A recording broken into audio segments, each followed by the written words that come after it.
मोहतरम जनाब चेयरमैन साहब, आपका बेहद शुक्रिया कि आपने मुझे एक अहम दस्तूरी तरमीमी बिल पर बोलने का मौका फराहम किया।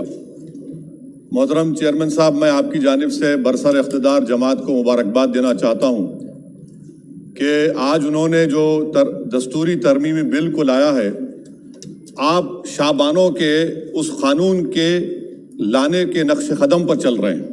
मुबारकबाद देता हूँ आपको और उम्मीद करता हूँ कि इसके बाद बरसर इख्तिदार जमात के जिम्मेदारों की ज़बानों से बार बार शाबानों का जिक्र नहीं होगा, क्योंकि ये आपका दस्तूर में इस बात की इजाज़त है कि सुप्रीम कोर्ट अगर कोई फैसला देता है तो सरकार को इस बात की इजाज़त है कि वो उस फैसले के ऊपर कानून बनाए जो आपने किया। तो इसलिए मैं कह रहा हूं कि आपने शाबानों की रिवायत को बरकरार रखा, आपको मुबारकबाद। दूसरी बात यह है जनाब चेयरमैन साहब के बड़ी बड़ी बातें हुई कि ओबीसीज के लिए सरकार है। मैं इसको डिस्पेल करता हूं, एक्सपोज करता हूं। ये सरकार ओबीसीज के लिए नहीं है। क्यों नहीं है? National commission of scheduled caste, national commission of scheduled tribe जो है 338B में उनको जो इख्तियार दिया गया है वो प्लान एंड पार्टिसिपेट करने का। आप ओबीसी में एनसीबीसी करने का खाली एडवाइस करना, यहां पर प्लान और पार्टिसिपेट है ही नहीं। तो ये आपका एक्सपोज करता है आपकी हिपोक्रेसी को और आपकी मुनाफिकत को। दूसरी बात यह है कि रोहिणी कमीशन ने कहा कि 10% ओबीसी 50% रिजर्वेशन को हासिल कर रहे हैं और 20% जाते हैं, इनको कुछ नहीं मिल रहा है। तो सब कैटेगराइजेशन क्यों नहीं कर रहे आप?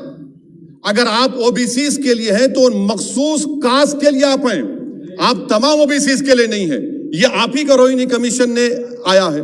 तो सब कैटेगराइजेशन आप करेंगे नहीं करेंगे?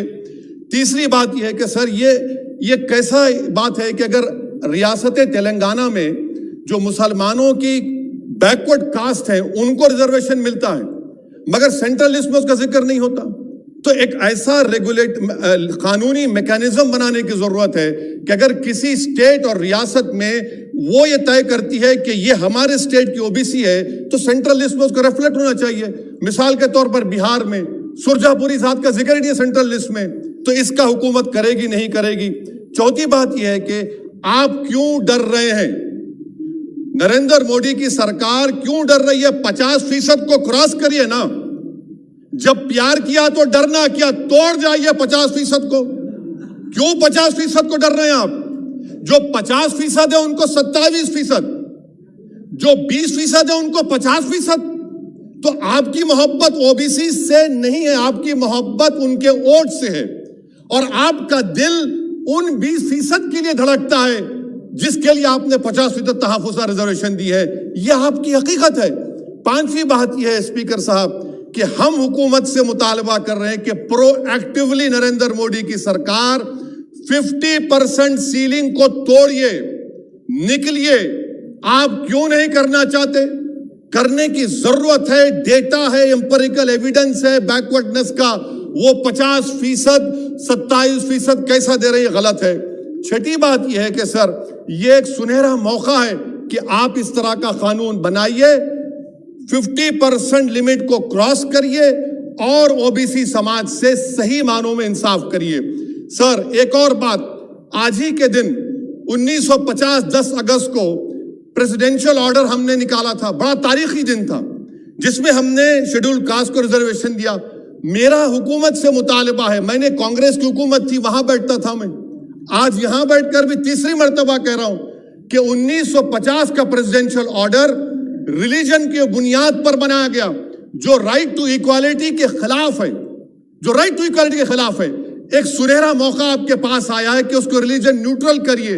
जब शेड्यूल्ड कास्ट में हिंदू, बौद्ध और सिख आ सकते हैं तो दलित मुसलमान, दलित क्रिश्चियन क्यों नहीं आ सकते? सत्सर कमेटी गवर्नमेंट की कमेटी, उसमें जिक्र लिखा है। आप वो नहीं करना चाहते, आप नहीं करेंगे तो देख रहे उत्तर प्रदेश का अंसारी देख रहा है, उत्तर महाराष्ट्र के वो पसमानदा मुसलमान देख रहे हैं कि क्या तमाशा आप लोग करते हैं। यहां वहां चले जाते हैं, वहां के यहां आते हैं और हम लोग बीच में फंसे हुए रहते हैं। सर छठी बात यह है, सातवीं बात यह है कि मैं हुकूमत से इस बात का मुतालबा कर रहा हूं कि 1950 प्रेसिडेंशियल ऑर्डर को रिलीजन न्यूट्रल किया जाए। अच्छा, ओबीसी की आपकी सरकार है, 89 सेक्रेटरीज हैं, कितने ओबीसी है बताइए? 89 सेक्रेटरीज में 5 अगस्त 2009 को एक भी ओबीसी सेक्रेटरी नहीं था, एक शेड्यूल कास्ट और 3 एसटी थे। मुबारक हो आपको, आपकी मोहब्बत ये है, डेटा कह रहा है, मैं नहीं कह रहा हूं, आप मुझे झूठ साबित कर दीजिए। अच्छा, सेंट्रल यूनिवर्सिटी में सर, सेंट्रल यूनिवर्सिटी में 51.6% ओबीसी के पोस्ट वैकेंट हैं। इसीलिए मैंने कहा कि आपको उनके वोट से मोहब्बत है, उनको जमीन से आसमान पर उठाने से आपको कोई मोहब्बत नहीं है, ये हकीकत है सर। और सर, ये यहां पर बैठकर मैंने हमारे कांग्रेस के लीडर की तकरीर को सुना, शिवसेना वाले कह रहे, एनसीपी वाले कह रहे मराठा। भाई साहब, महमूदुर रहमान कमेटी की रिपोर्ट ने कहा था महाराष्ट्र में कि मुसलमान सोशली एजुकेशनल बैकवर्ड है, जो बॉम्बे की हाई कोर्ट ने उसको अपहेल्ड किया, और आप सिर्फ मराठाओं की बात करते हैं, मुसलमानों की बात क्यों नहीं करेंगे?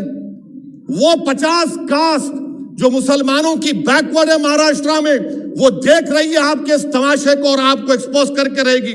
आप उनकी बात ही नहीं करते। मराठाओं को जरूर दीजिए, मगर आपके इस बड़े दिल में क्या उन गरीब मुसलमानों के लिए धड़कता हुआ दिल नहीं है कि हम सिर्फ भिखारी हैं, आपका वोट हासिल करेंगे, आपको नेता बनाएंगे, मुख्यमंत्री बनाएंगे, प्रधानमंत्री बनाएंगे, और हमको क्या मिलेगा? इफ्तार की दावत और मुंह में खजूर, रिजर्वेशन नहीं मिलेगा हमको।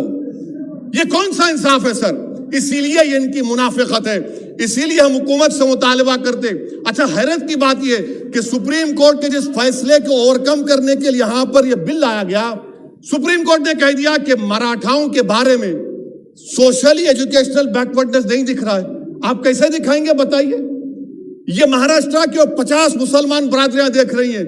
इसीलिए हम हुकूमत से कहना चाहते हैं कि, और मोदी सरकार से, कि आप ओबीसीज के अपलिफ्टमेंट के लिए नहीं है, आप मजलूम के साथ नहीं है, आप कमजोर के साथ नहीं है, आप बेरोजगार के साथ नहीं है। हां, एक हकीकत है, आप ताकतवर के साथ थे और ताकतवर के साथ रहेंगे। आपको वोट की जरूरत है, ओबीसीज और वो जो मुसलमान बरादरियां नीचे, उनको उठाने की जरूरत नहीं है। स्पीकर साहब, ये बिल यकीनन अच्छा है, मैं इसकी तारीफ करता हूं। और गालिब ने बड़ा खूब कहा था कि ये जो तमाशा मैं देखता हूं कि बजीचे अतफाल है, दुनिया मेरे आगे, होता है सब शब रोज, तमाशा मेरे आगे। शुक्रिया सर। श्रीमती प्रीतम